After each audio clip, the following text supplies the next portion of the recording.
It is really good to be together. Oh, I love that. Sorry. That's usually me out there doing the amens. All right. Listen, I am only a Unitarian Universalist and now a UU minister because of this congregation.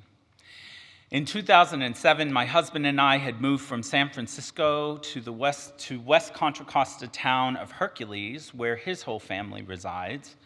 Having left our very gay metropolitan community church in the Castro, we were in search for another gay-friendly place to worship, and Google told us to come here.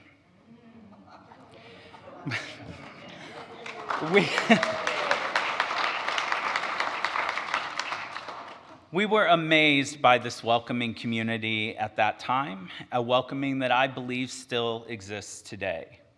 And I will never forget Elizabeth Andreessen approaching us on the patio at coffee hour and pointing out all of the amazing queer people in the community. It was literally the kindest outing I had ever been a part of. And what impressed us even more were the countless hours of phone banking and support to try and block the Proposition 8 ballot measure that strived to erase queer marriage from our state and ultimately further. The defeat of this ballot measure is an excellent example of equity in action. Some may have argued, and some still do, here and other places in our country, that equality had already been achieved through the ability of gay and lesbian couples to register as domestic partners for years prior to this pesky argument about marriage.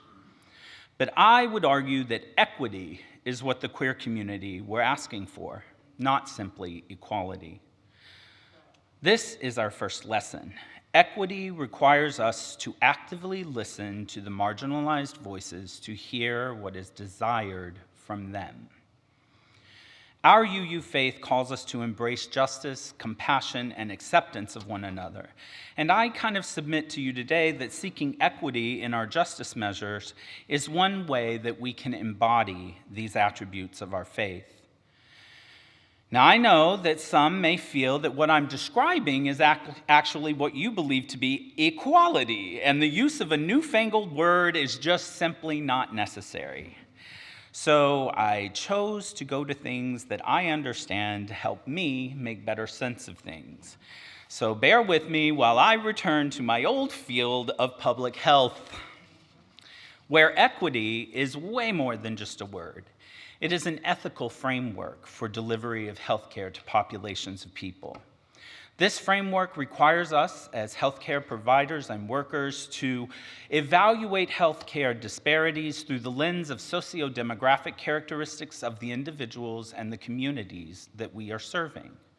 Public health has, over the past many years, pushed beyond seeking just equity and just equality, and now goes one step further in attempting to embrace equity in their work. For example, equality of healthcare may mean that ensuring all people have access to mammogram technologies, time to attend the checkup, healthcare to cover the costs, and skilled physicians and radiologists to interpret those findings. However, just providing these aspects to the general public doesn't address the nuanced differences of preventative care among the various U.S. racial categories. We know from public health data, for example, that systemic bias by physicians and implicit understandings of culture results in low referrals for Black women to be screened for breast cancer. This fact means that it isn't good enough to just provide the means of mammogram technology and access. Equality is not enough.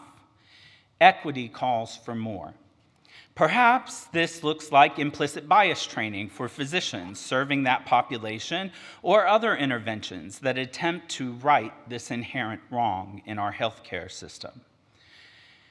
Now, this is a pretty straightforward and practical example of equity and a potential solution to it. But equity isn't always that easy. Sometimes in our pursuit,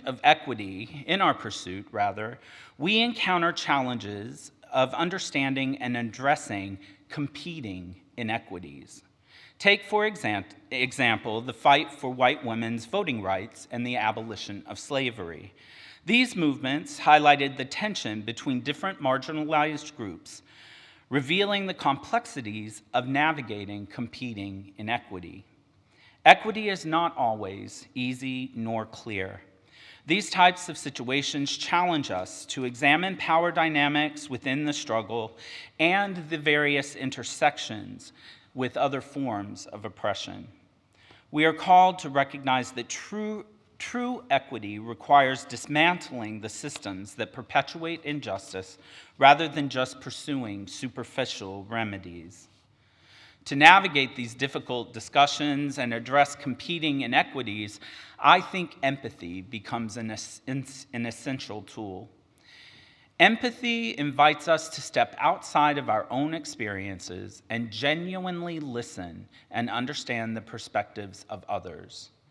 In her book, I'm Still Here, Black Dignity in a World Made for Whiteness, Austin Channing Brown emphasizes that our use of empathy is very critical, but it must not be used as solely to make the privileged feel better. True empathy challenges us to confront our own biases and privilege, fostering meaningful dialogue, building bridges, the gaps between these different inequities. It calls us to put ourselves in the other person's shoe. Much like today in our time for all ages, empathy opens us up to hearing about how a person or group want to be treated. And that often helps us control our instant knee-jerk reaction to just assume we know what the person needs. This is, as we learned today, referred to as the platinum rule. Do unto others as they would want done to them. I think that often our pursuits of equity and also our desire for efficiency can cause us to boil down issues and solutions to false dichotomies of choice, an either-or solution to various problems in our world. As we prepare to commemorate the Trans Day of Remembrance, I can't help but observe the power of the trans right movement. While some may see the point to be to live authentically as ourselves outside of a binary gender, I see the lessons from these siblings as more than that, as teaching us how to break out of this either-or thinking. The transgender and gender-diverse struggle calls upon us to break down all the binaries, not solely those of gender. If we think about it, equitable solutions are often not binary. They may encompass nuanced and multifaceted approaches to the solution itself. Using empathy helps guide our hearts to the understanding that binary solutions are not necessarily the answer, and multiple truths are often to be held at the exact same time. This realization for me helps my heart to further embrace a truth about seeking justice through equity, that my liberation is bound to yours.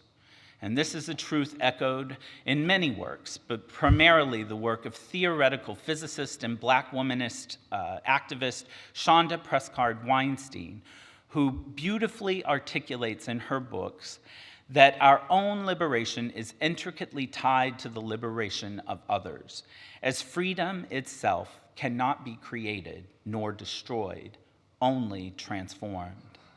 This understanding compels us to acknowledge the complexity of human experiences and work toward justice and equity for everyone, which I believe is a foundational principle of the UU faith tradition.